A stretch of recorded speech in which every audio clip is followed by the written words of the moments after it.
Oh, I'm hearing like a beeping, but Well, I heard it a little bit too. We are live.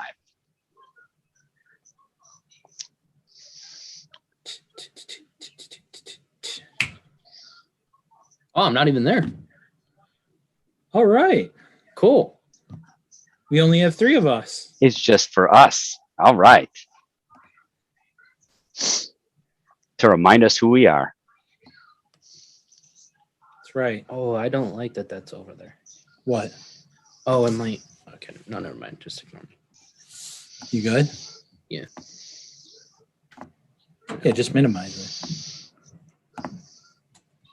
There we go. Good. All right, we're live and there is nothing to talk about. No. So today we are still talking about the NFL draft and the Buffalo Bills because we're all Bills fans.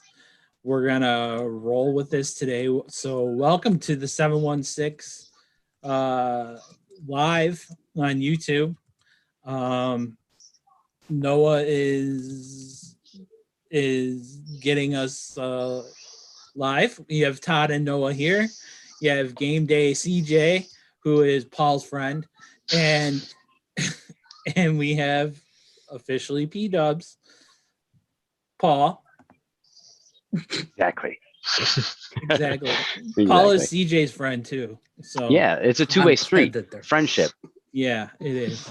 So you have father and son, friends, and we're all friends. So here we go.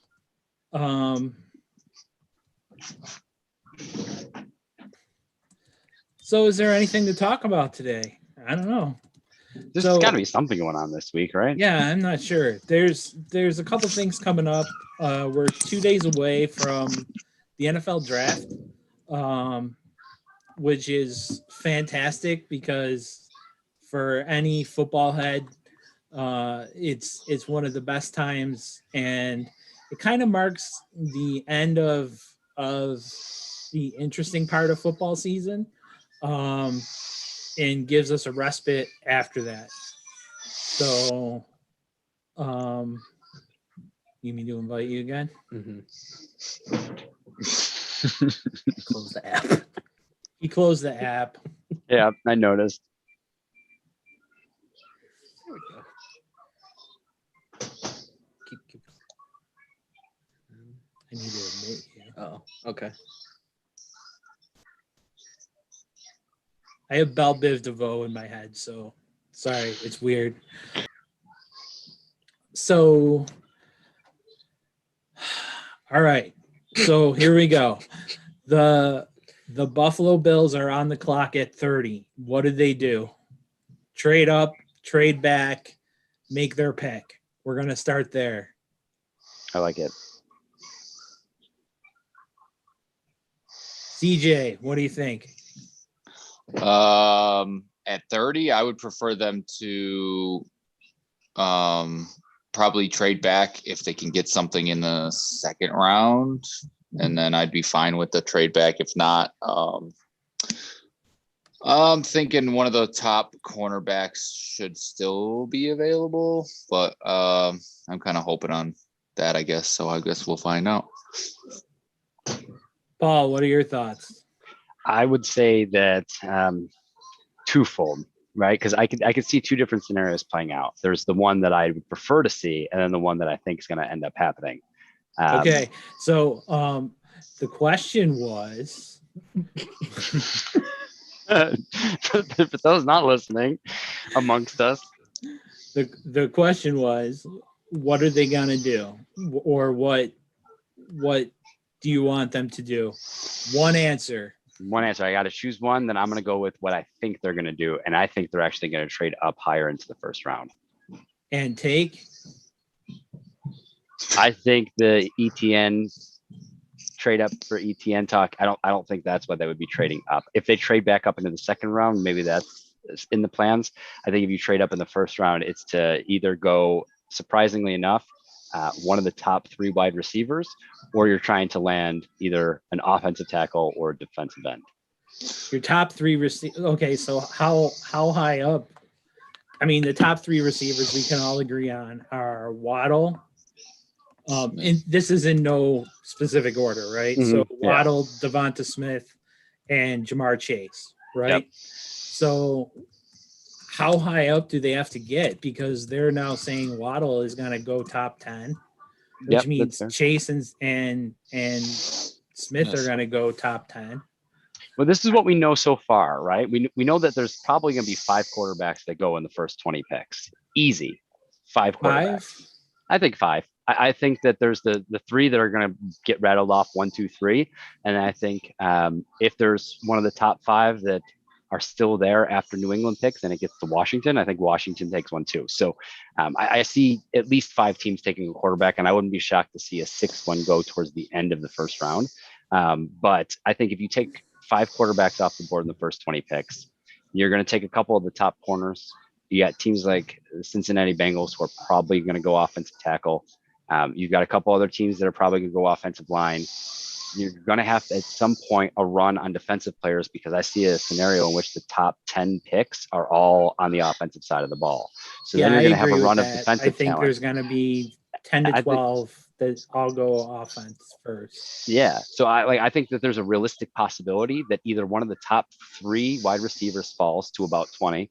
One of the top 3 offensive linemen fall to about 20, or one of the top 3 edge rushers falls to around the 20 spot. I don't think you have to go up past 20 to get one of the top 3 of those positions. Not with how some of the draft's going to play out. Let me just ask a question. How, if you're saying the top 10 picks are all going to be offensive linemen, but one of them won't be a receiver, who are those 10 picks? I think 5 quarterbacks go in the top 20. Top 20, but you said top 10. Top 10 will be all offensive. I think there's 4 quarterbacks that go. You're going to have the Cincinnati Bengals who are going to take an offensive lineman. They're going to take Sewell. Yeah, I'd imagine they take Sewell. If Sewell's not there.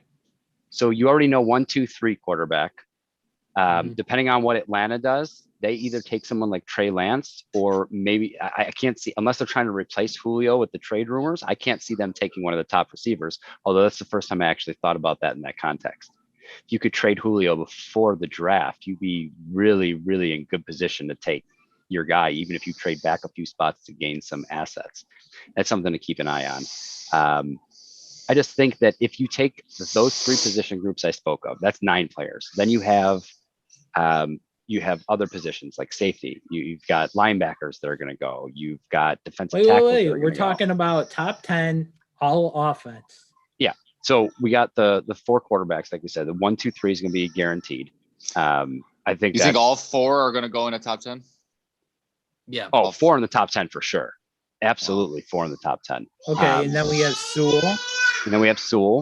We have two of the 3 receivers. 2 of the 3 receivers, so up to 7. 2 of the 3 tackles. Fields. Yep. So if we take, he's one of the 4, right? Not Fields. Pitts. Yeah.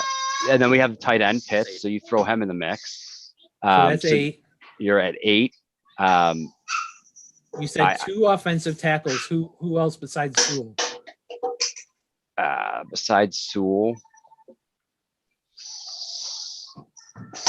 It's because I see some people trading in the top 10. That's what makes this a little bit difficult. I think we're going to see some serious movement in the top 10, because as people see a rush on certain talent happening, they're gonna change some of their plans. I mean, like you said, Slater could go, in 10, but that would be somewhat of a reach. The other thing you're looking at with this draft is, it's coming out that there's all this medical stuff that teams don't have. Don't have. Some teams have more access to that information. Some teams don't. And I think it was Rappaport who said it, that the medical information is literally going to come up right until the beginning of the draft. So that could change a lot of things on the fly. And not even just that, but it depends on what teams value. I mean, this could be a wild ride, because you could see like somebody who might have a day 2 grade taken on day 1, Mhm. Yeah, but super early. that always happens, right? I think Yeah, we're but I gonna see think you're it going more to see it though. more than once or twice. You're going to see it a bunch of times because you're going to see teams saying, "Well, he's the best player available on my board." Right. But so are they really a day 2 grade? Well, they might be a day 2 grade to people who aren't biased. And we got to keep in mind, a lot of players what didn't you're play last saying year. is if he actually has a day 2 grade because he's at the top of that team's board, right? Did you hear that? No. Okay, cool. Right? You're saying like, is he actually a day 2 prospect? Yeah. Well, I mean, if you have people who evaluate prospects giving him a day 2 grade, I think I would rather take that versus a team that's in a position that just wants to draft what they think is the best player available. Who believes in that? Who believes that Mel Kiper and Todd McShay know more than I'm not saying they know no, more. I'm just giving it a shot. No more than the Pittsburgh Steelers or have a better grade, and that Kiper and McShay have more sway and more evaluation talent. Well, that isn't what I said though. Okay, what'd you say? No, all I'm saying is that I think I think like a guy like Tevin Jenkins is a day 2 guy. He might go on day 1. The offensive lineman. The offensive lineman out of Oklahoma State. Yes. You might see Kyle Trask go on day 1. He is a day 3 prospect. Easy. Yeah. Easy. And that's my point. You're going to see guys leap. I bet you Jared Patterson doesn't get out of the 3rd round and is probably a day 3 guy. I think Patterson goes in the 5th round. Want to put money on it? I'll put money on it. I'm willing to I don't bet think with Trask goes in the anyone. first either. I'm ready to bet with anyone who wants to make a bet. I have a book. I have a book. He has right unlimited here. paper. Oh, snap. So let's see where I have an open page. There we go. All right, Noah's first bet: Patterson, 3rd round. But I mean, that's my point. Is there a guy in a normal year? You're gonna see guys like Jared Patterson, Tevin Jenkins, maybe even a guy like Jabril Cox, Kyle Trask, Colin Mond. Those guys are gonna be later in a normal year. In this year, I'm saying it's different because not all the teams have the information. Not everybody has all the information. There was no combine. So you're going off pro day numbers. You're going off medical stuff, possibly from last year. Okay, but teams had 50 interviews, right? They had 50 Zoom interviews. That's not the same as getting a guy in. They couldn't hold private workouts this year. Right, I understand. So all you're going off of is pro day stuff. They could not bring the players in for medical. So you're going off of medical stuff from last year and the previous years. You're going off of only what they showed at their pro day. And that's going to make teams say, okay, we might be able to get him later, but we don't want to take that chance because somebody might want him before our 2nd round pick or our 3rd round pick. So we're going to take him in the 1st just so we know we have him. And yeah, okay, it might be a leap. It might be one of those big jumps, but that's the player we want. That's the player we need. And we're going to take him now. And Right. that's all I'm saying is you're going to see guys jump. I just don't agree that it's a jump, and I never have. It's not just this season. So I want to make that clear. I think that if a team picks a player, it's because they want the player, right? And so I don't think there's such a thing as a reach. And this has always been my stance when it comes to a draft. Not always. I've came to this conclusion about 5 or 6 years ago that there isn't such a thing as a reach, that it's just other team perspective of you don't value something as much as I do doesn't mean that it's not as valuable as I think. It's just not as valuable to you. right. Well, what about after a guy's drafted and he plays though? So like if you're talking, you know, I like specifically when you say that there's no such thing as a reach, I look at like Mitchell Trubisky, right? Like the definition of going up, getting a guy, paying too much for him, obviously, and he doesn't work out. And I don't It know. In my wasn't mind, that's a obvious at the reach. time. Right, At but that after moment, what he's played, no, I understand that. But I'm saying, Yeah. like, how can you not go After the back and fact. say that that wasn't a reach? You know what Well, I'm saying? because hindsight is different than Right. that, than what's happening on draft day, right? Mm-hmm. So to say on draft night that somebody was a reach before they even played a snap, I think is what Todd's alluding to. I got yeah, you.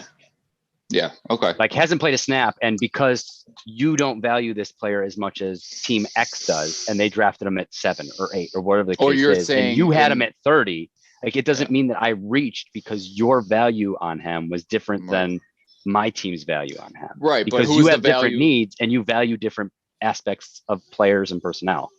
Right. Well, who's the value coming from, though? That's, I think, his question too, right? So if the value is coming from draft analysts, right, and not, then who cares? Like, who cares what they, Yeah. you know what I mean? Because they're going to say, oh, that was a reach, right? They're the ones that are going to say that because they're going off of what they decide is, who should go where, right? So I get it. completely agree. So to an analyst, you could reach, but to any of the 32 NFL GMs, they're not reaching. Because And they right, and value you a can guy. say that, and I do agree with that. That a grade is a grade, and whatever. And like, if you wanna take Tevin Jenkins at 15 and take him before Darashaw Slater, then that's on you. Because Because Leatherwood, right, or Wyatt Davis, that's on you. Because you're the GM, you're making the call. If it doesn't work out, it's your job. So I think Yeah. Tevin Jenkins is a legit powerhouse. I'm just using him because Sewell, Slater, and Darashaw and Tucker have all mostly been ranked ahead of him. But Yeah. I think you could put Tevin Jenkins on the same level as Slater, Darashaw, or Tucker, and you're not going wrong. But I'm just using Jenkins as the purpose of this. Yeah. But That's fair. and I I, mean, under, most and I people have him understand as what like you're the fifth. saying though about that. But at the same time, I mean, for the sake of conversation, it's still going to be a reach, no matter if that's how the team has it or not. Except it's not a reach to that team. It's not a reach to that It's team, but to everybody else, everybody yeah. else, Yeah. it's still going to be a reach. So is Zach Wilson a reach? Oh no. Why not? Well, he's a second-ranked quarterback. According to the Jets. Oh, I mean, I think behind Lawrence, he's the guy. I mean, I don't know why, but So he's a reach then. sure to me. But I mean, When the Bills I feel like drafted when Josh Allen over Josh Rosen, did we think Josh Allen was a reach? Yes. yes, Right? Mitchell Trubisky was a reach. Yes, exactly. After the fact. To Brandon Bean, it wasn't a reach. It was the perfect No, spot. and Like, I this is where- understand that so it's after the fact, but I'm saying for the Yeah. sake of conversation, it's still going to be a reach, no matter if it's after the fact or at the time, or if we're talking about it beforehand. A reach is still going to be a reach. That's all I'm saying. So what defines a reach? How do we define reach? Is a reach, hey, this guy was chosen second in his position group, but he was listed in all the mocks as 5th. The experts had him at 5th. I had him at 5th, but he was drafted as the second quarterback in the draft. Like what quantifies reaching? Is it an after the fact? Like this player didn't perform and you grabbed him in the first round. So clearly you don't you reach. Well, it's for always this going to be guy. after the fact because it's not a reach until it happens. Fair. So Like the Bears drafting Trubisky wasn't a reach until the Bears gave up the farm to get to 2 to get Trubisky. And that, Okay. but you're not talking about that beforehand because that didn't happen beforehand. yeah, it was Because like an after they the were fact. still mocked to take whoever the second overall QB was in that. Yeah, regardless of who it ended up being. Right. So was Ricky Williams a reach? No, he was drafted high. Yes, but they gave up all of their picks to draft him. But I Yeah, think that goes back to absolutely. the same conversation of that's on the GM then. Is there a difference between overpaying and reaching? Because I feel like they're two different things. Because you can overpay without reaching. Like there could be a prospect that is supposed to be taken in the beginning of the first, and getting him in the beginning of the first isn't a reach. But you could overpay to get there. So a little of both happens, right? Like teams reach and teams overpay. What you don't want to do is get caught doing both at the same time. Don't which reach is like and what overpay, Chicago did. which is exactly what Chicago did. Like if it Okay, was just the so- reach, then so you whiffed on a player, no big deal. If you just overpaid, you grab the wrong player, you overpay to get there. Like if all the stars align and you overpaid for a reach, that's like you're gonna be an assistant somewhere next year. Yeah. Unless you're Ryan Pace. Yeah. Still Or has Bob a job O'Brien, somehow. and you keep getting chance after chance after chance Literally. Yeah. until you dismantle an entire roster for an 8th round pick and a bag of Fritos. And 8th round picks don't even exist. Man got fleeced. Yeah. But like, and Tell this, me how you but I really think feel. the perfect example of maybe overpaying but not overreaching was the Jared Goff trade. The Rams gave up the 3 number ones? Mhm. The Lions. No. I'm saying on draft day. Yeah. When the Rams trade, was it the Rams or was it the Eagles? Was it for Wentz or was it for Goff? I thought it was for Goff. What are you talking about? The Wentz, the Eagles Rams trade Yeah. to move up to 1 and 2. They wanted wasn't Rams wanted somebody- staff. Oh, you're talking about okay. I'm talking. Yeah, I'm talking about when they were ago, drafted. when Goff and Wentz were taken. Yeah. Okay. It was Didn't Philly that somebody moved move up up? for Wentz. It was Philly Yeah. that moved up for Wentz. Yeah, Okay. and they moved up to 1, right? And then They the moved Rams up were to 2 1. that year. Yeah. No, Rams got Goff at 1. I think Wentz went 2. You're right. You're right. I have it backwards. Yeah, I think you might be right. I think Mhm. Goff went first, and then Wentz went 2. So let me ask you this. Since we're still on the topic, and I like this topic. Yeah, it's a good topic. There's a lot of different So- takes on this. So Josh Allen, Hmm. okay. The Bills could have had, we all know who the Bills could have had the season before Josh Allen, right? Oh, that Yes. arrogant prick that's only going to win 1 Super Bowl in his career. Oh, that guy. Okay, I know what you're talking about. So, but because the Bills made the trade, right?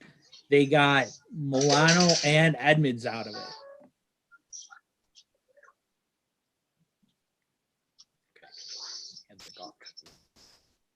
So Today, I would take Josh Allen over Patrick Mahomes, even if you paid me to take Patrick Mahomes. if Mm. you had wow. Yeah. Yep. I'll die on that hill. Okay, if I- you it's weren't a, 1-0 if you Super weren't a Bills fan, If I wasn't feel a the Bills sa- fan, yeah, I think I still If you were would. just because starting, if you were starting an expansion franchise. Right. my issue is I envision that Patrick Mahomes has a greater probability of becoming a culture issue than Josh Allen will. And I say that this for one really like huge reason. And it's attitude, right? There's when you watch Josh Allen and you watch Patrick Mahomes both play the game of football, Josh Allen looks like he's a kid having a ton of fun. And yeah, he's got that competitive spirit, but it's not like I'm better than everybody and I'm gonna make you know that I'm better than everybody. He truly looks like he's enjoying himself out there. And even when he is in post-game interviews, like everything is me. I could do better. I could do better. I could do better. Like he is the consummate professional, consummate leader. He's got something that Patrick Mahomes doesn't have. And I think their talent is so similar that like it's going like the deciding factor for me is in the intangibles and from a leadership and a responsibility and do you fall on the cocky side or the confident side? Josh Allen comes off as playfully confident and Patrick Mahomes comes off as like absolutely cocky.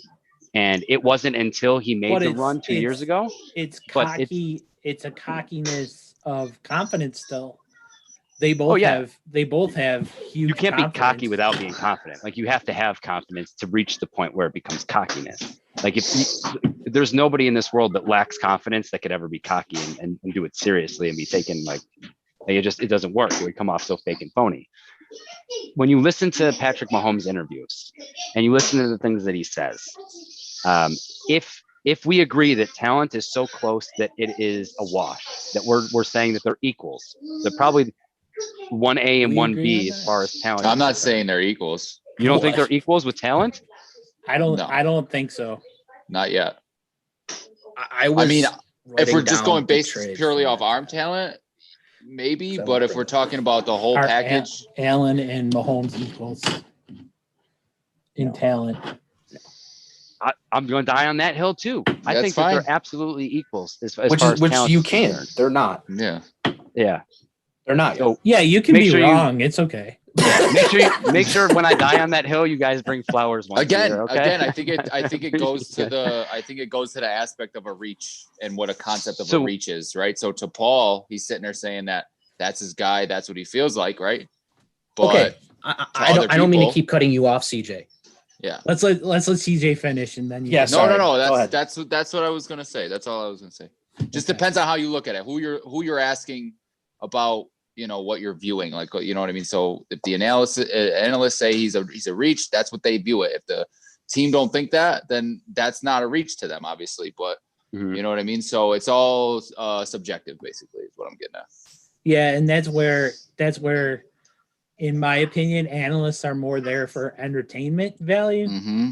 than they are Yeah. there for truly evaluation value, because they're just reading off cards, right? Yeah, they don't have a team to really have to, Right. work So around. they could just do best player available and then go, Yeah. oh man, he was They my didn't take 12th. him.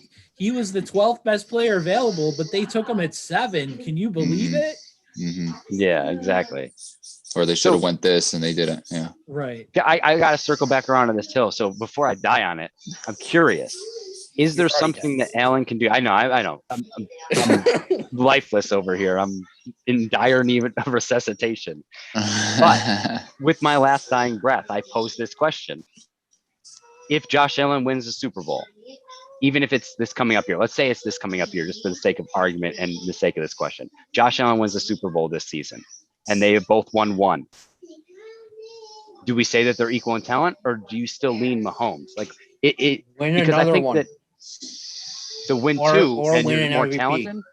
But doesn't that have more to do with the team around you too? Like, Dude, Mahomes if we're threw talking for 50 touchdowns in one season. yeah, absolutely. With an I think- offense I that was think what second you to need- none, and now other teams are Right. trying to catch up to that. They set the think- bar, and now everybody's catching up. Okay, but last year Stephon Diggs led the league in receptions. Yeah. It wasn't a Kansas City player.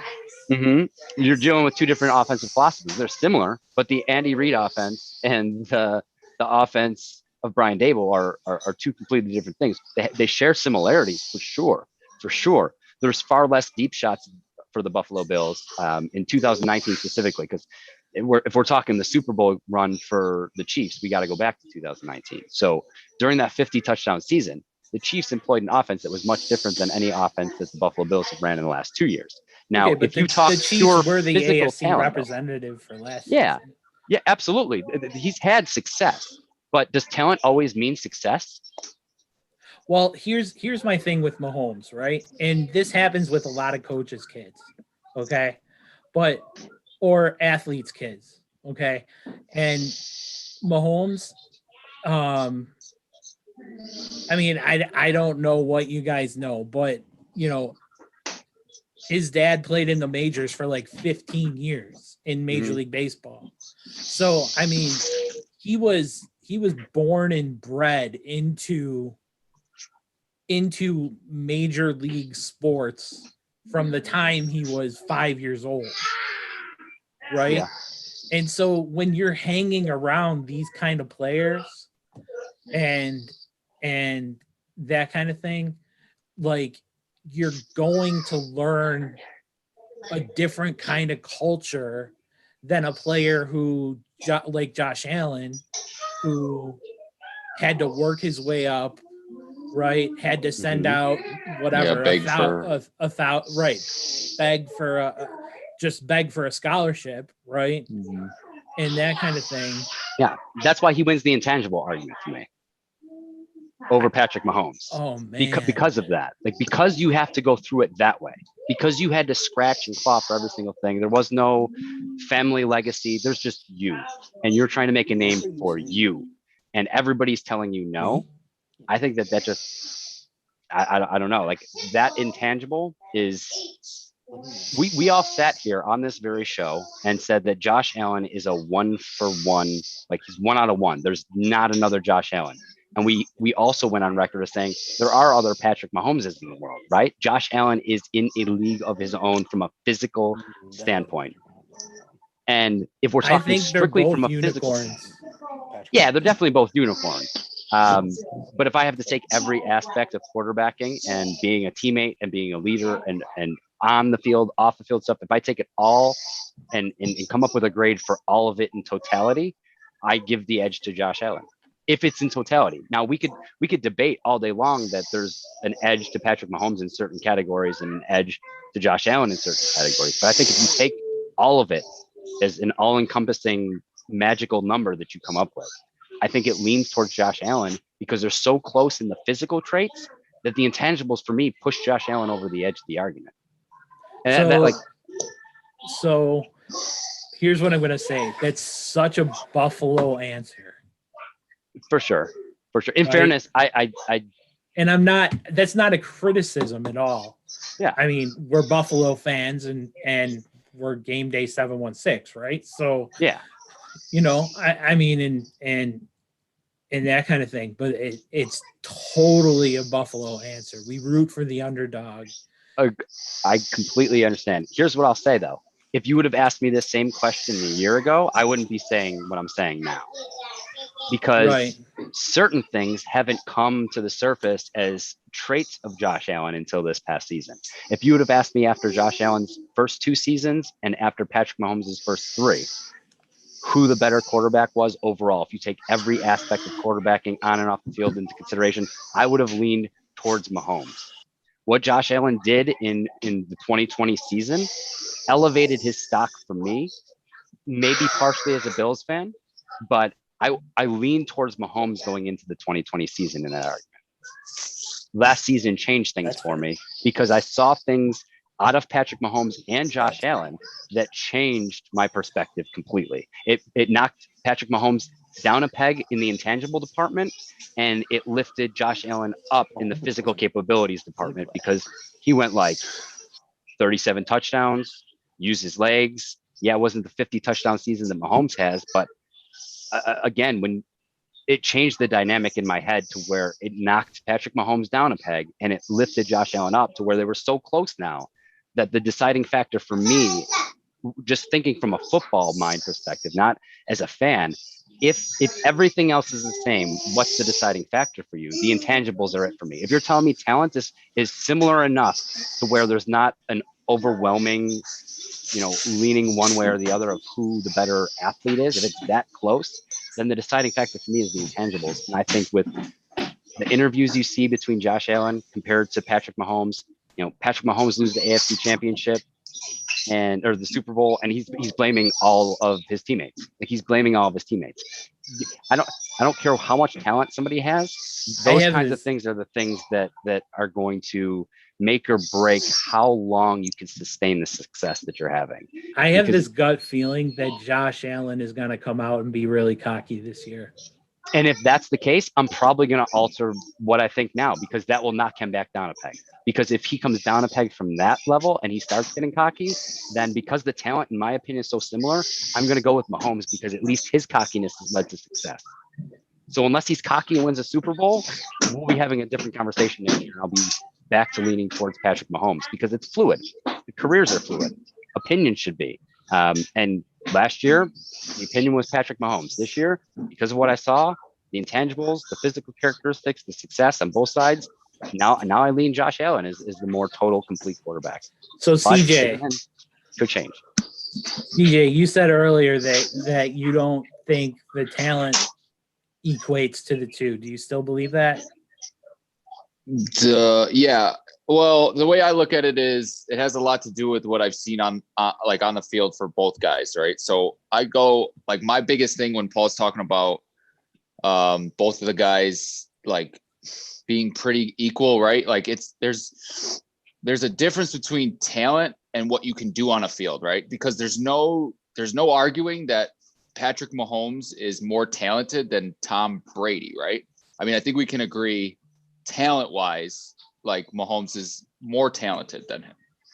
but you saw what happened in the Super Bowl, right? So there's a difference between talent and what guys can do on a field, like just with or without that talent. So that's how I look at it. And when I look at it that way, and I think to myself, what happened in the championship game where Mahomes showed up and Allen did not, I think that's pretty much the best way to look at it, because those guys went head to head against each other. One guy performed and the other guy didn't at the highest level. So, and same for Tampa and same for KC in the Super Bowl. You know what I'm saying? So Yeah.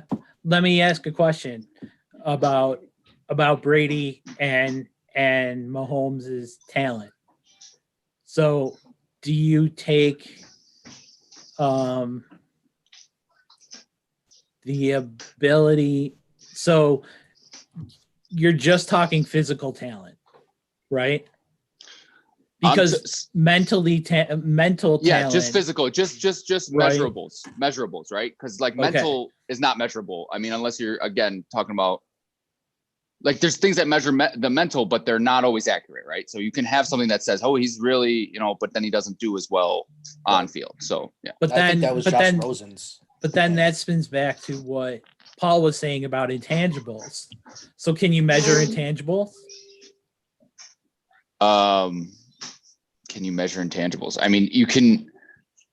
I think that again, when you see, that's a tough question. That's a tough question to answer with like just a straight up answer. But the way I view it is, again, when you look at the two guys next to each other, or if they've played each other, or if it's been recent or whatever, you know what I mean? Like you have to think about it like that and realize, okay, one guy can do this, the other guy can do this, but at the same time, the one guy may be just a little bit better, but that's not because he's more talented. That's because he's had more time.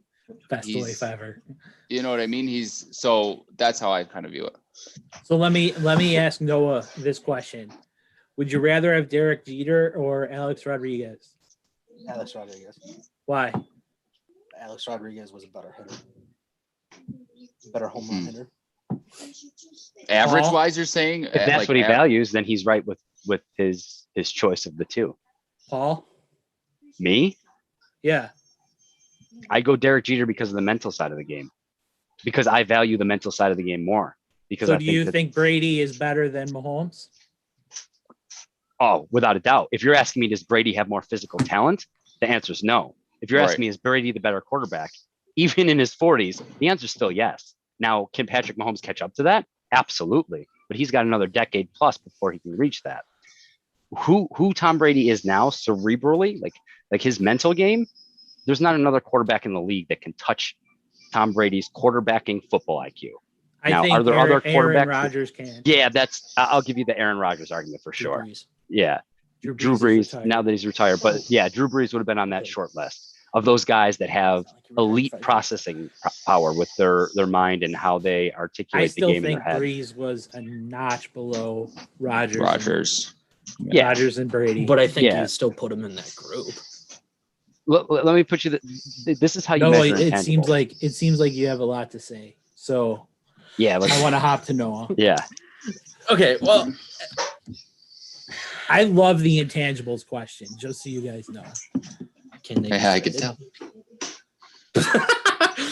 I heard that. You're asking like if they can be graded.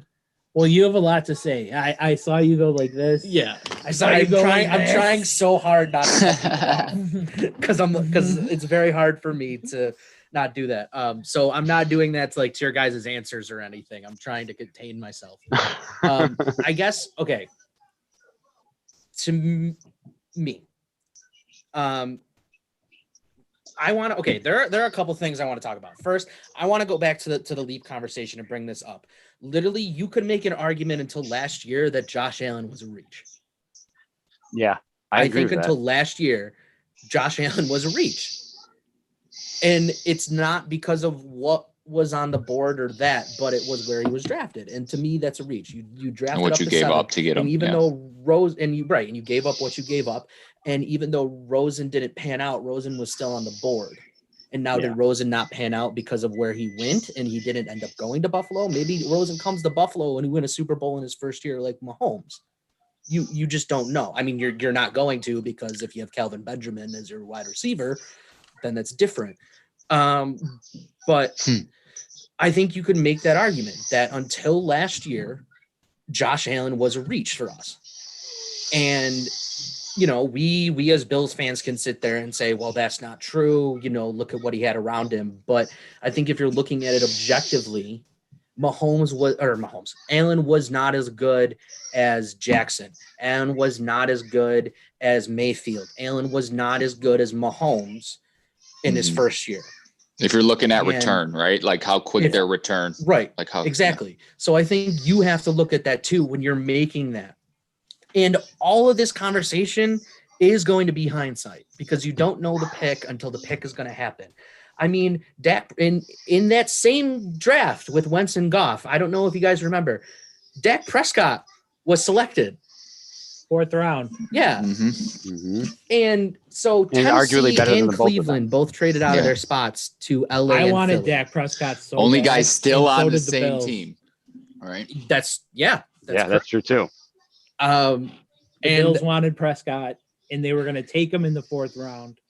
And Dallas was like 3 picks ahead of them. And Terry wanted Pat. Terry wanted Pat bad. But I think at the time when LA made the trade, they gave up a 1, a 2, and 2/3 and a 2017 1st and 3rd. That's a lot to get to 1. But even though it's 1. But what they did was they took the route of free agency. Right? They paid guys. Yeah, they paid guys. They paid guys, and they also took the route of trades. Right. So they built the roster that way, and that's how they could get out of it. But if you're taking that away, and we're just going to look at it objectively, and we're just going to say this is what LA gave up, and this is what they got. They got a QB that's not on their roster anymore, and gave up a bevy of picks. That's a reach. But that's still going to be in hindsight, because what if LA took Dak? The LA Rams could have been a superstar franchise. Or they could have done, or what happening right now is exactly what could have done with Dak, and what's happening with Dallas. And Goff could be the only QB from his draft class. So you're not going to know until this stuff happens. If they took Dak, they would have been laughed out of your draft. Right. And that would have been a reach. Which is my point.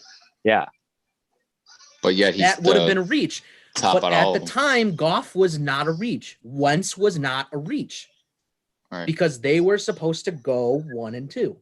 But Joey Bosa was taking 3, and he's better than both of them. Right.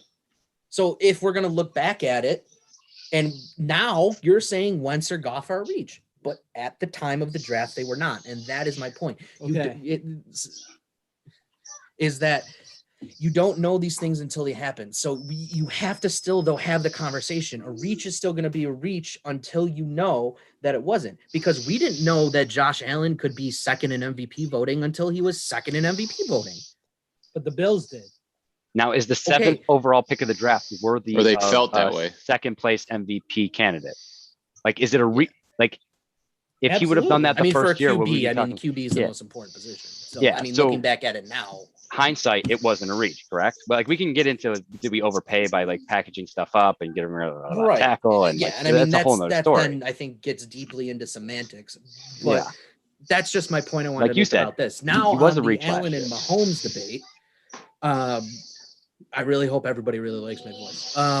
But going to the Allen and the Mahomes debate, you can't put Allen ahead of Mahomes, and there's honestly one reason: he hasn't won anything.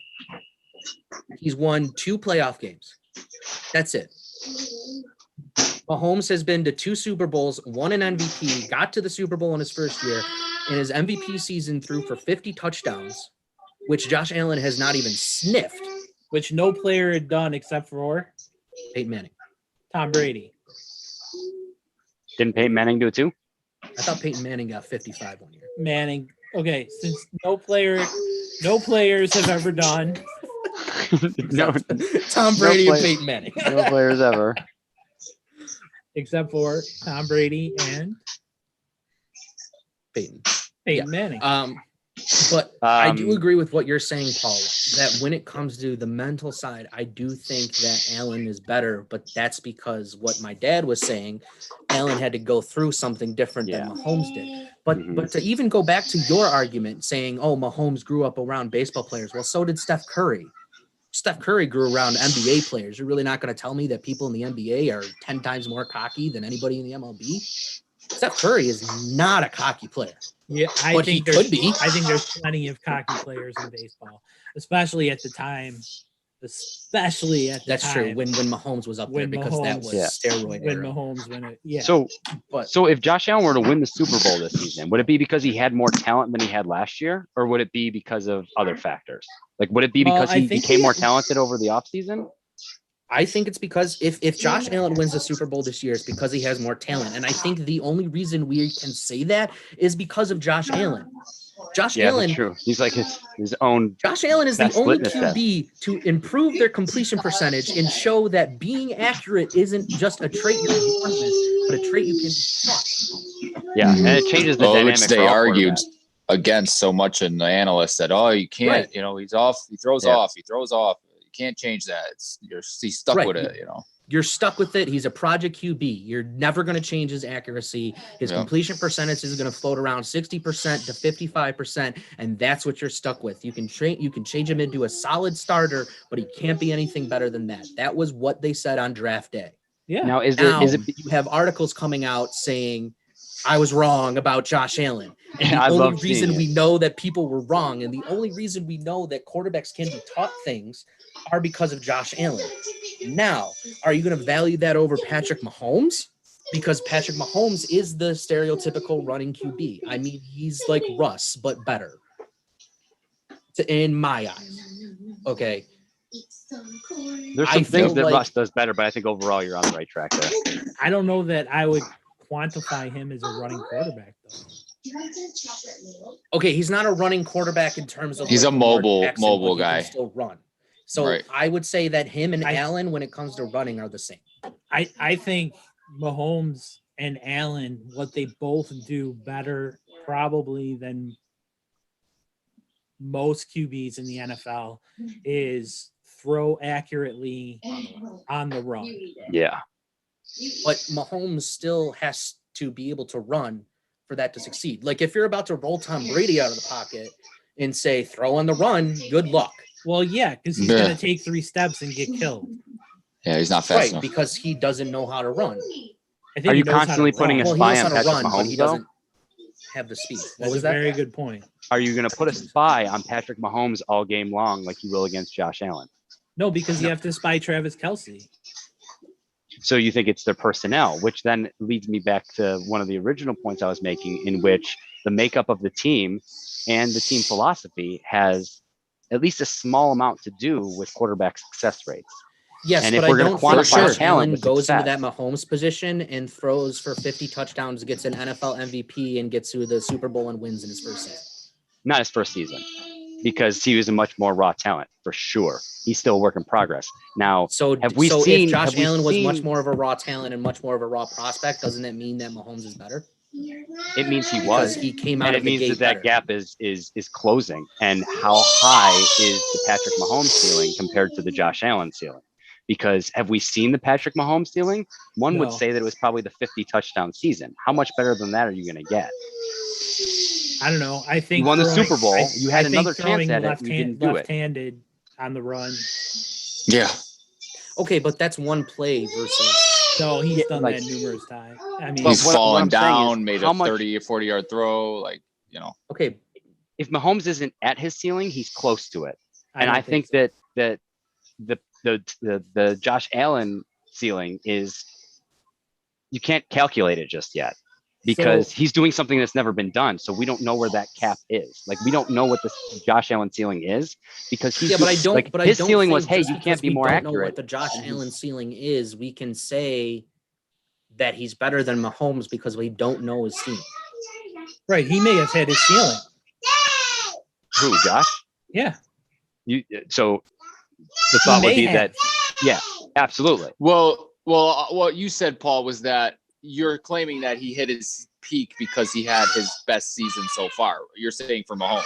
So What I'm my saying is- question is, Go how ahead. do you not say the same for Allen then?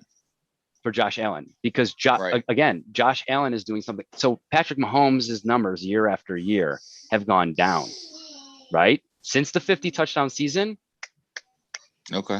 steps down. Since that same season, Josh Allen has gone. Okay, but that's 2 seasons, right? Yeah, agreed. Small sample size, absolutely, no denying but that. that's It's a So small you're saying sample from size. last So we year, can't really say 2 years ago to small this sample year? size when all he you went have down. is a small sample size. Yeah, That argument bothers me. Okay, The but sample you, size is the sample size. You have to evaluate the player no matter when you have to evaluate the player. yeah, okay. but it's gonna the So has dynamics Stephon of it's Diggs, going to be has fluid Stephon throughout the Diggs hit year. his ceiling? I mean, probably, honestly. I mean, at this point in the career, I I would. mean, no way he does better than this year. And if he Right. does, I will eat a flip. But does that mean he hits his ceiling just because his stats are best? Right. Like, is that when you? Right. So is that okay? So the question is, do you quantify ceiling with your best season is your ceiling, and your floor is your worst season, and you got to try to live in the middle, and the middle to be enough to have consistent success. Like we were just talking about semantics, so doesn't that go back to giving semantics? If that's how we're semantics, going to yeah. argue about it. Yeah. Here's what we need to do as Gameday716. We need to come up with an intangible number for Tangible number.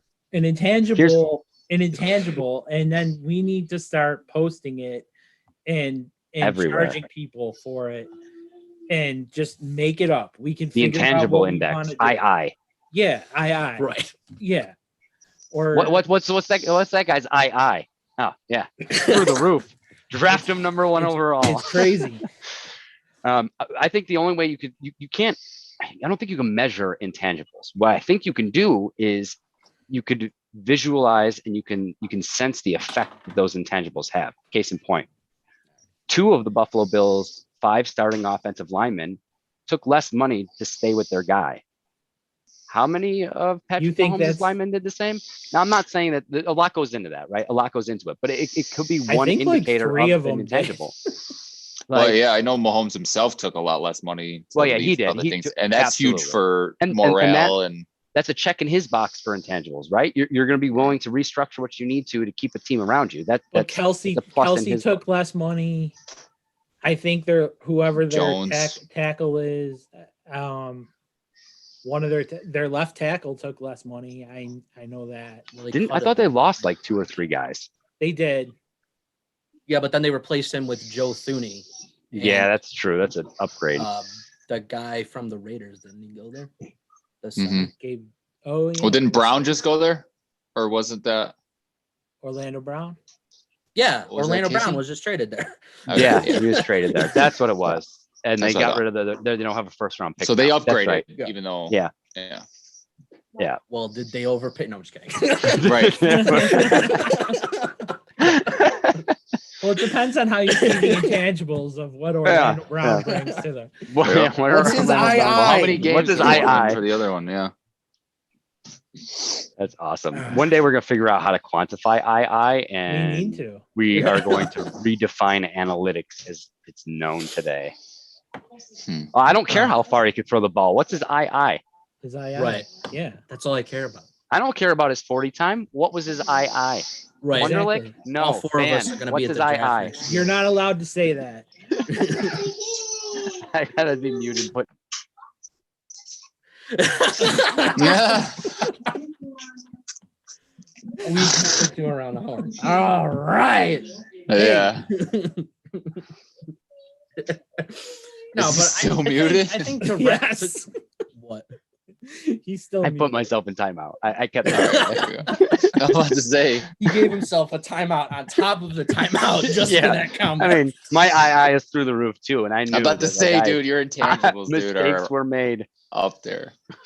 Well, now wouldn't his intangibles drop? His intangibles have dropped. No, that's self-awareness. That intangibles No, right no, for that. you slipped out of first round, bud. Dang it. If So, somebody reaches all for right. me, I'll be grateful. All right. I want to go back to Yeah. the Derek Jeter argument for intangibles, because Derek Jeter, in my opinion, has the best intangibles in the history of baseball. Mm-mm. I don't know who can argue with that, to be honest. I mean, the history of baseball is what, 130 years old. So, Yeah. I mean, Let's try to use players that people know. Right.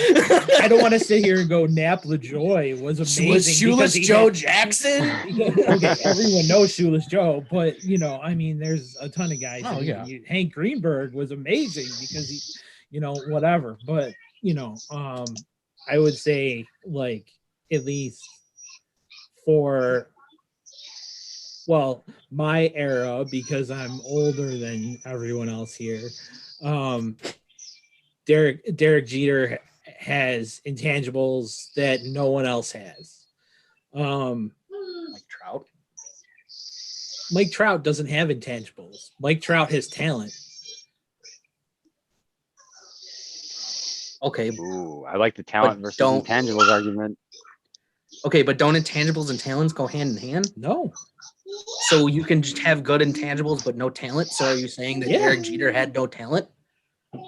No. I mean, Brady can't throw a ball past 30 or 40 yards accurately. He But can't his run. intangibles are stupid. Right. You know what I mean? So, his eye is off the charts. Yeah. right. He might have the top eye of any quarterback in the history of the game.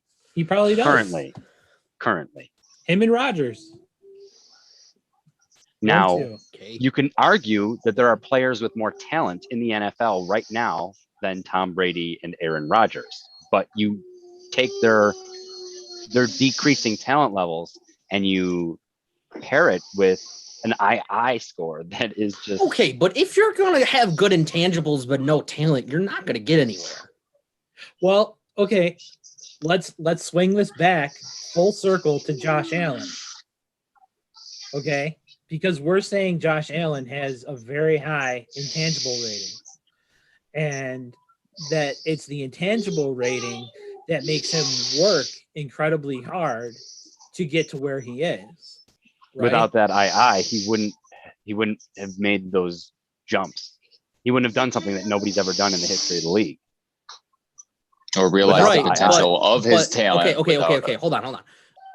I want to jump on that because, though, was Josh Allen taught that talent by Palmer, or did Palmer just unlock it and teach him how to use it correctly? Because if we're talking about Allen, I think that's what Palmer did. It wasn't that he was taught, it's not like Palmer gave him the talent. Like Palmer ran him through the camp and was like, this is how you are a successful quarterback. It was already there for Josh. He had the talent. He was just not well-rounded. So he had to go to a guy like Jordan Palmer and get well-rounded. But the talent was there. So he had to go to Palmer to get the intangibles. No, he had to go to no. Okay, hold on. Allen had the intangibles. I think we can all agree on that. Yeah, Allen even in came college. into the league with intangibles. I mean, from the beginning, he was a Buffalo boy, right? So right there. So was JP Lossman. I mean, you're saying that he was drafted based on his intangibles and not his talent? Because I don't believe that. I think that the intangibles are That's what not what I'm tipped saying. Brandon Okay, Beane well, that's why towards I'm Josh misunderstanding Allen. you then. I think if Brandon Beane's sitting there and he's like, okay, these are the quarterbacks in the 2018 draft. We have our choice of these guys. Yeah. Here's where they are talent-wise. Here are where they are took culture fit-wise. So who did they take him over? They took him over Rosen and Lamar Jackson. Mm-hmm. But we don't know if the Bills had him over Darnold and Mayfield. Like he Right. could have been their number one. I mean, it was rumored for the longest time that Cleveland was going to go Allen or Yeah. Darnold. And then I at thought the for was actually sure that the 11th Bills were hour, gonna it go was, they're going to Mayfield. take Mayfield. It was Yeah. rumored. I thought it was rumored forever that Allen was their guy. Period. It was. Yeah, I heard that. And if he was, then what? It wasn't talent. Are we saying that right out of the gate that Josh Allen had more talent those first 2 years? Because every quarterback taken, with the exception of Josh Rosen that year, No. like he wasn't more talented than any of them that first year. So Brandon Beane wasn't looking at strictly talent. And right, and I agree with that. I think Josh Allen was drafted by Beane because he fits the culture, and I think that Beane and McDermott wanted to nail their first draft together. Now, there's a difference between drafting a guy for culture and talent, but you cannot. But what I am saying is, you cannot tell me that Josh Allen came into this league with next to no talent and then was just taught it all. I think we all agree with the fact that he had a cannon. Okay, but you can have a cannon and still suck. Yeah, I ask think Jamarcus there was Russell. untapped potential that Josh had within him. Kyle Bowler. I mean, there's a million JP people. Lossman, try not like Lossman didn't have a cannon. Edwards, didn't he? Edwards did not have a cannon. He had a noodle arm. Whatever. They Lossman, I think Lossman had a better arm than Edwards, but Edwards was more Definitely like up here. He was better than JP Lossman, so it's that's why the Rob Yeah, Johnson. Ryan Fitzpatrick went to Harvard, Rob so- Johnson. That's what I was about to say, Rob Johnson. Yeah. yeah. Right. And so, but I do think that when Josh Allen came into the league, that his intangibles were higher than his talent, but I still think he had the talent. So if I don't Josh Allen think comes you can into the sit league, there and say Or is he there came into is this there a league with third limited category? talent. there's got to be, They're a right? Josh Allen category. Yeah, that's that. I think that is my overlying point. Is there's got to be a third category, because if Josh Allen would have came in with just the talent and not the intangibles, could Palmer have gotten it out of him still? Could Palmer have just tapped into the raw physical talent and Well, that have been enough to eventually have the 2020 success we saw? Here's a good argument for that, because Allen and Darnold both went to Palmer. Okay, That's but a good think- point. Okay, But we won't argue that. I see what you're saying. Okay, I You have think no Darnold. comeback for that. No. I think Darnold is a better quarterback than what he showed at the Jets, and I think I he's going to agree. go to Carolina, Yeah. and I do think he's going to win the job I as agree. long as they don't take a rookie. Yeah, we're but- be stupid though. I think there's a difference between, but I think then when you're They're talking about, floating that they're interested in Fields. So Really? but I think Yeah. there's a difference between when we're talking Smokescreen. about talent level Yeah. versus intangibles versus the situation that a quarterback was put into. Yes. And what a different quarterback was put into. They were both put into really bad situations, but one organization improved while another remained the Jets. And the Jets So- boo. okay, so we have to add a Fourth. third and a fourth category, and so we don't have an intangible index. We have Well, this an- could be under the intangible. we have an overall potential index or ceiling index or something. That's true. Yeah. Ooh, I like a ceiling index. Nobody's talked about that. So we're gonna work on that. Yeah, for sure. I like that idea. Yeah, that's gonna get us somewhere. So, all right, moving on. I think we killed that subject. I think we educated the heck out of the interwebs on that one. I agree with that. I think that was a really productive conversation. Yeah. Oh, what's that tattoo on your hand say? Me? Oh, Yeah. yeah, I'm the only one with. Hey, I don't have tattoos on my hands. Hey, me. Nice. It's because I love the city. Me too. And I got it when I was 18, 17. Fair enough. It happens. All right. So, the other thing we were going to talk about today was late round sleepers, right? Yeah. Let me run through them real fast. So Noah and I were talking about it. We don't want to spend a ton of time on it because people have no clue who these guys are. So, Let's just do it real quick. let's just do it kind of real quick and just sort of say, here's some guys. Late rounds to me is third round and later. Okay. Yeah, I've already got a couple on the defensive side of the ball, and I won't take more than 30 seconds. I'll be quick. That's a lot for me. Like that. Add some points to my I. Put me in. Put me Usually I'm in. long-winded. So put. Wait, there's one player who I want to ask about because he did not play last year, and he has been projected to the Bills on a couple mock drafts, and that is Rousseau out of Miami. He had 15 and a half sacks the year prior to sitting out. What round is he projected to go, or what round are they projecting? First round to Buffalo. Oh, really? Yeah. I've seen it on a couple of different Am I the only one that is done with this like drafting lineman in the first round? Like I don't. He's an edge guy. He's an edge rusher. Okay.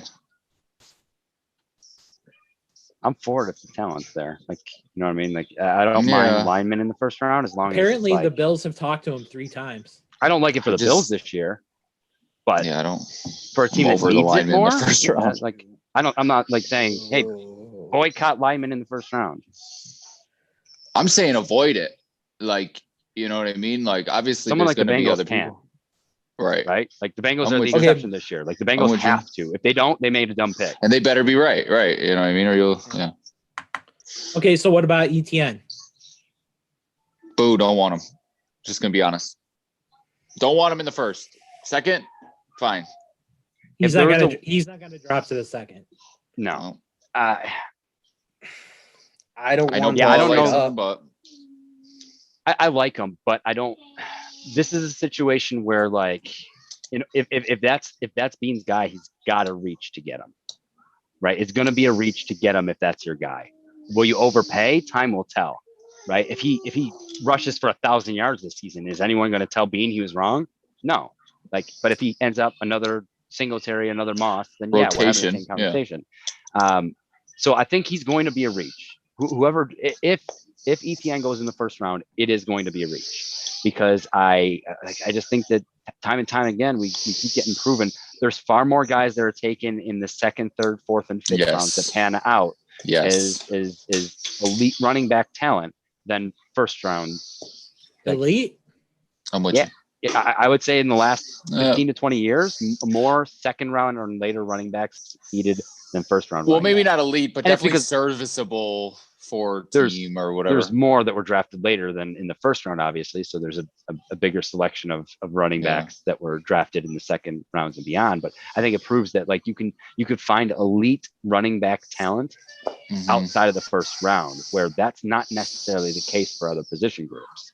Yeah. And for running back, it is. Like, you are, even if the Bills don't get ETN or Harris, like, there's still going to be quality talent. You might hit a diamond in the rough that turns into the next Adrian Peterson, for all you know. Like, you don't know that, but it's not a guarantee that you're going to hit it in the first round. But now, Peterson was a first round pick. Yeah, that kind of talent, you could still find it later. So, I don't know about that. Yeah. Give me 3 examples.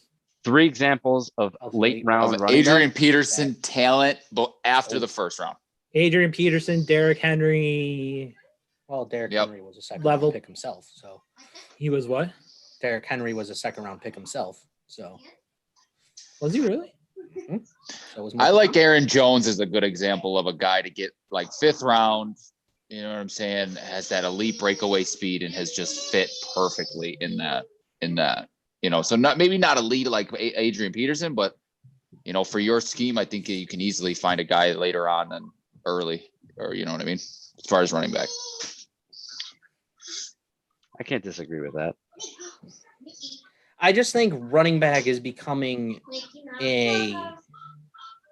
overrated is not the right word, but that's the word I'm going to use, because I feel like overvalued maybe might work here. Yeah. But that's also not it.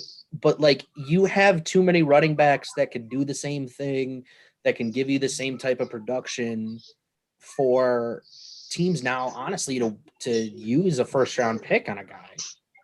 Yeah.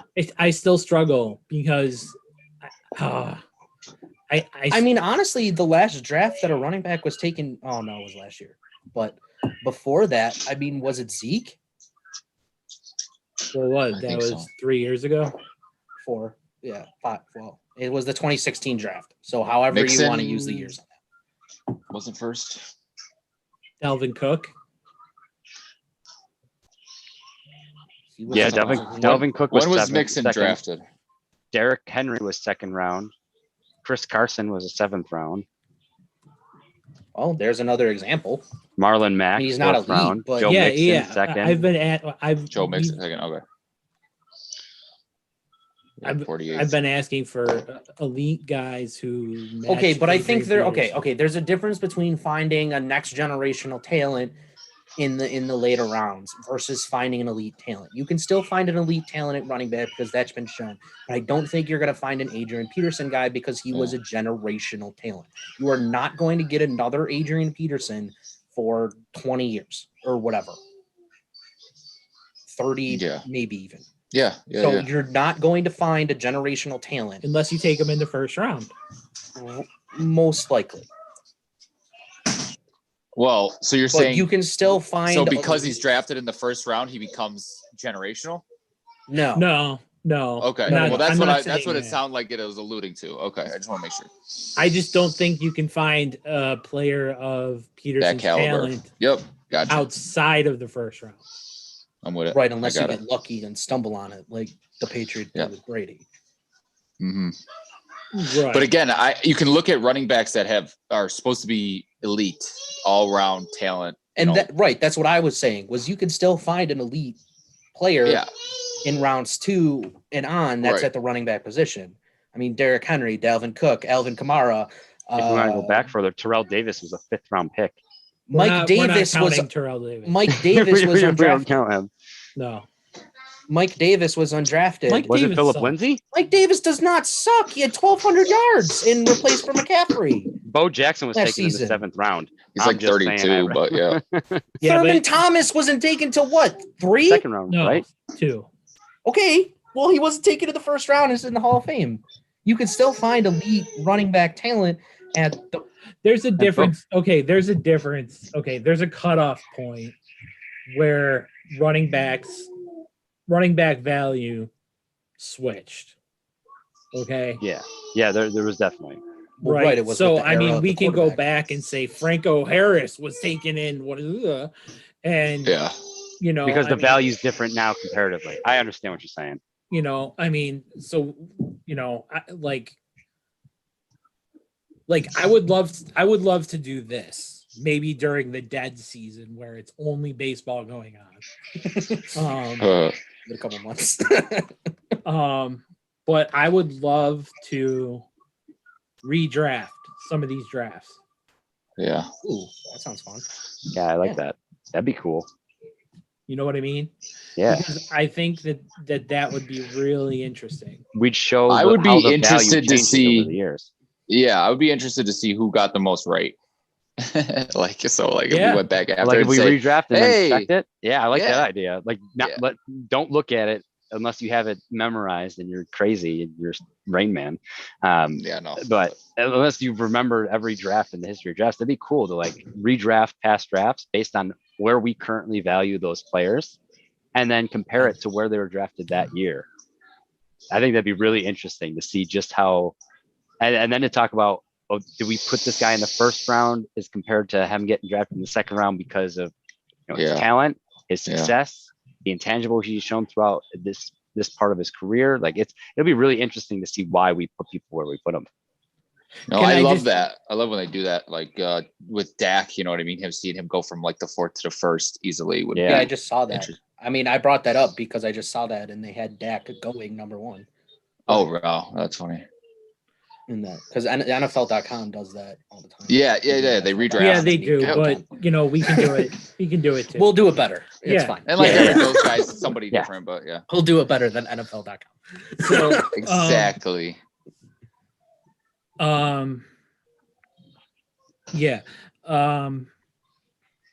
Three players each for late round sleepers. Excuse me. Ready, Paul? You're up. I'd like to go last. Nice. You can go last. So my first guy's a safety. And no, it's not just because of his name.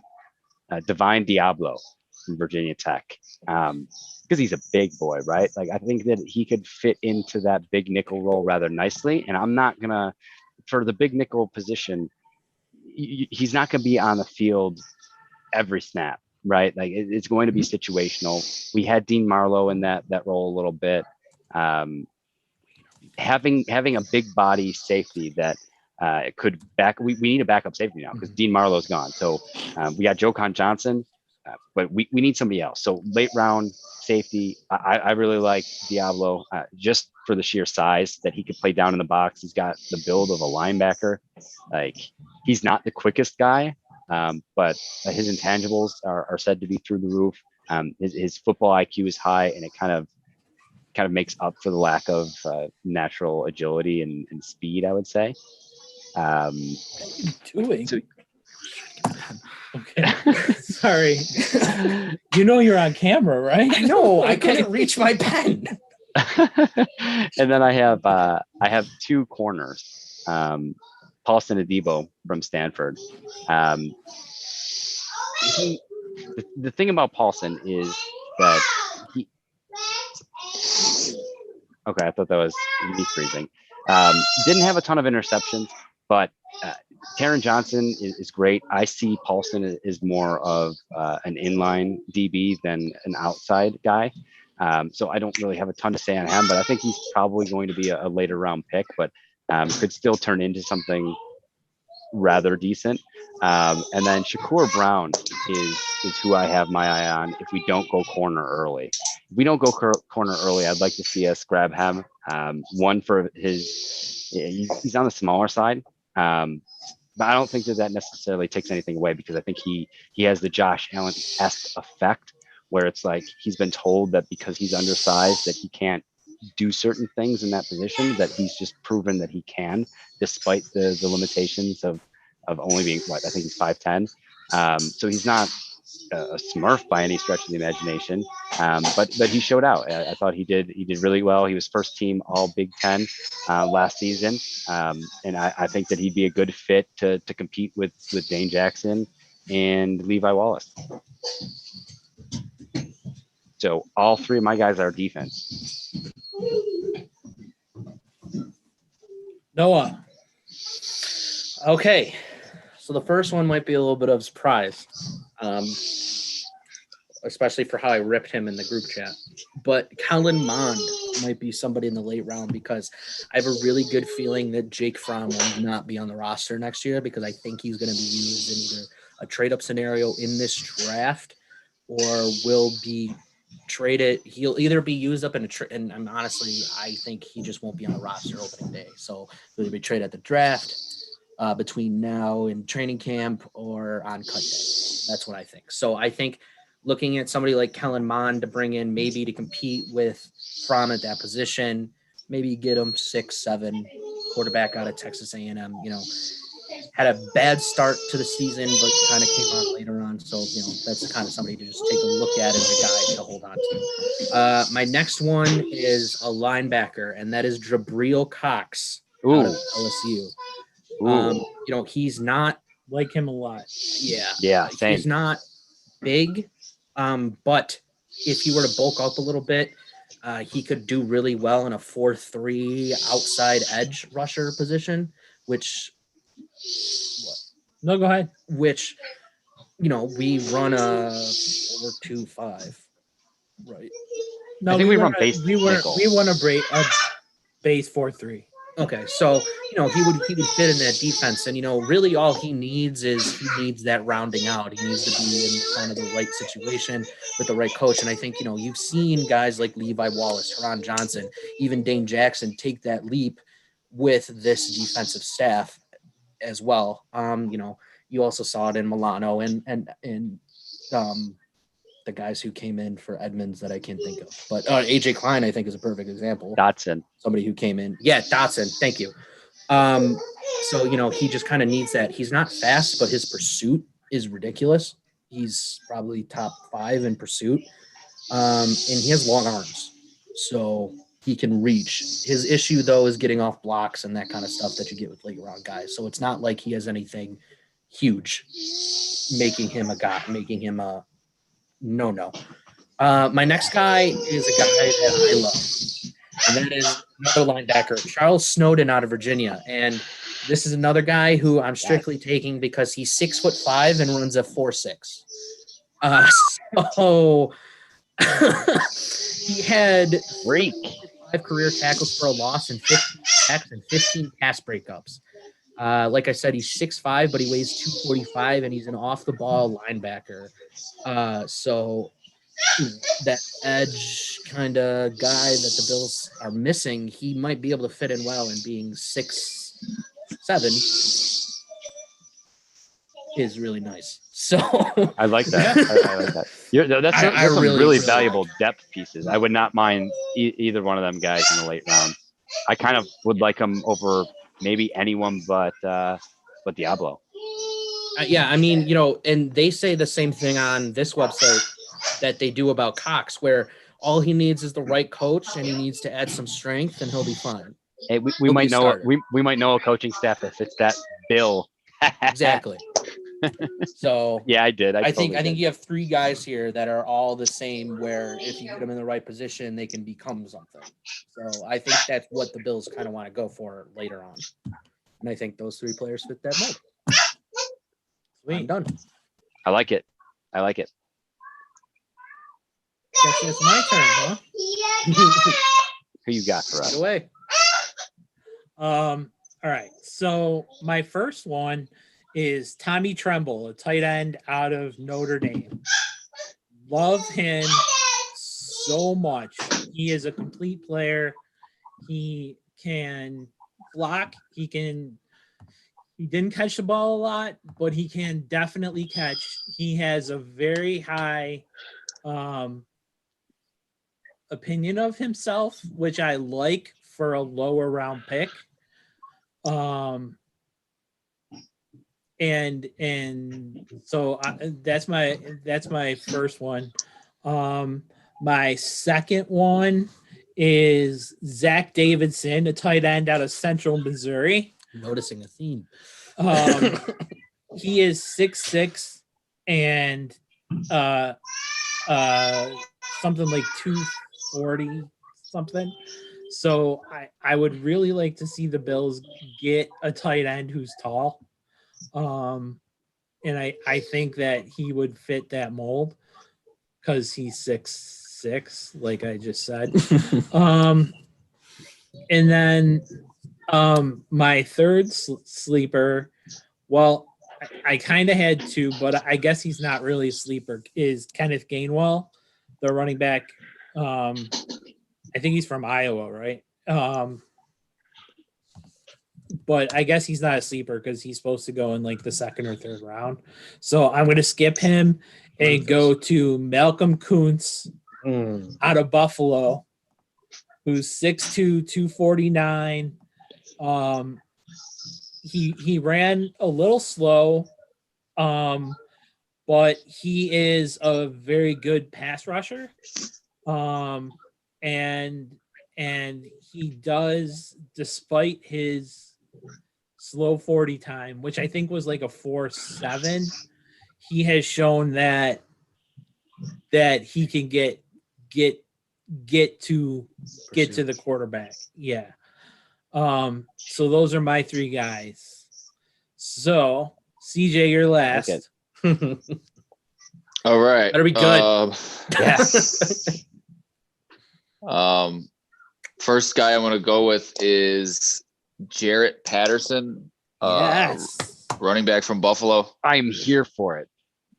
6 games, over 1,000 yards. I thought was very productive. And then obviously the connection to Buffalo in itself. So I love that about him. I don't mean to cut you off, but I think because it's a Buffalo guy, I got to ask this question. So I apologize for interjecting. Where do you think the Bills would have to take him in order for him not to go to another team? 5th round. You think 5th? Well, 3rd round. 4th. Yeah, I'm saying 3rd too. Yeah, I'm like, I was thinking a little lower. Yeah. In order to not allow him to go to another team, I think it's 4th. Yeah. 4th sounds about right. 4th sounds about right. I think you might be flirting with a couple other teams that might take them picks before or after, but I think the 4th is probably a good place. Cool. My second guy is gonna be Paris Ford, safety from Pittsburgh. Now, kind of going off of what I almost used him. what Paul was saying with the safeties. You know what I mean? I just think that could definitely use them. Obviously, Poyer and Hyde are great, but get a guy in a room with them, halfway decent. You know what I'm saying? And I think you can learn a lot from them. Yeah. And third and final, being a tight end guy, I went with Jordan. I don't know how to say his last name. Naver, tight end from Baylor. He is also 6'6", which I thought was a great red zone look, for Allen. And obviously tight ends, they're been all right, but there's a little bit more room to do a little bit more. Now, I don't think he's as big as the guy that Todd had mentioned, the tight end Todd had mentioned, but a little bit leaner, but still a big guy, big target. Nice. We can dig it. Yeah, that's all good. I think we have figured out who the Bills need to take. Oh, guys.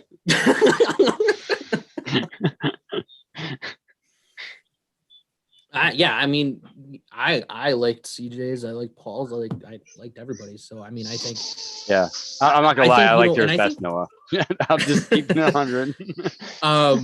But we talked about this last week, just before we get out of here. To say, I think this is the last thing we'll say about the draft was, honestly, there's a lot of late round guys that the Bills can take that might be good right off the bat. I think they say this every year, but this could be a rather deep draft at a lot of positions. So. I think all these late round guys would fit in perfect for the Bills. I think that the most cerebral of the GMs in the league, the ones that are the best at what they do, and Bean is absolutely in that group until he proves otherwise. I think you're going to have like 5 to 7 teams maybe that knock this draft out of the park because they, whether it's that their scouting departments are a little bit more integrated with some of the things that have been going on this past year, despite COVID.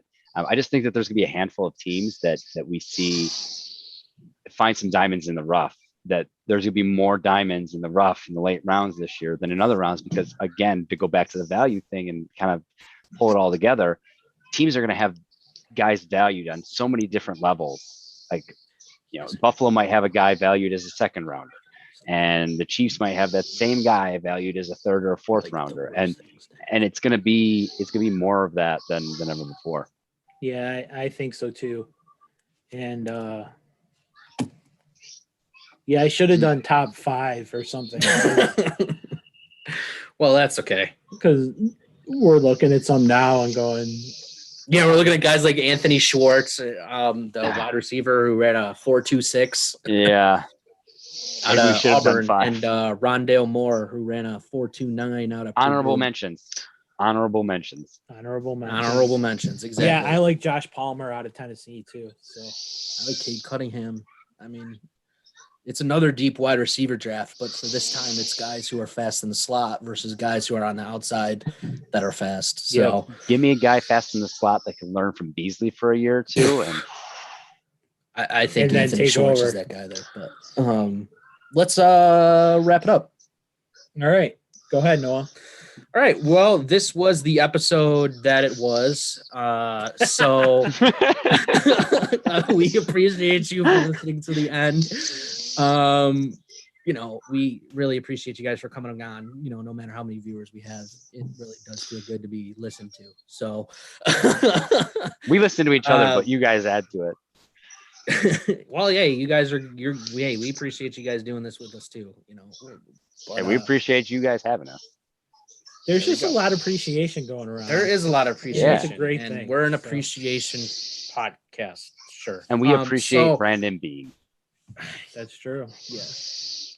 But so I think this is the end of the episode. We appreciate you guys for coming out. Do you guys want to add anything before we get out of here? I think you summed it up very nicely. All right. Okay. Let me just give a rundown of the schedule to the people that are here and that are watching. So we are not going to go live for the draft. I think we might have mentioned that last week. So we are not going to do that. But what we are going to do is we're going to have recaps the day after for days 1 and 2. And then day 3 and our full draft recap will be our normal episode on Tuesday at 7. So make sure you come for the day one and the day two recaps. There'll only be a half an hour, so you won't have to Yep. sit here for that long and listen to us. But Yeah, we say that every time, and then we go for an hour and a half. but the next one, the regular episode will just be a regular episode. We'll do day 3 and full draft recap. But nobody has anything to add, so I guess we are done. As always, stay safe, stay happy, stay healthy, and we will see you Friday. Awesome. Thanks, guys. Good job. Yep. We'll talk to you later. All right. Have a good one. Yep. You too. See you guys. Bye-bye.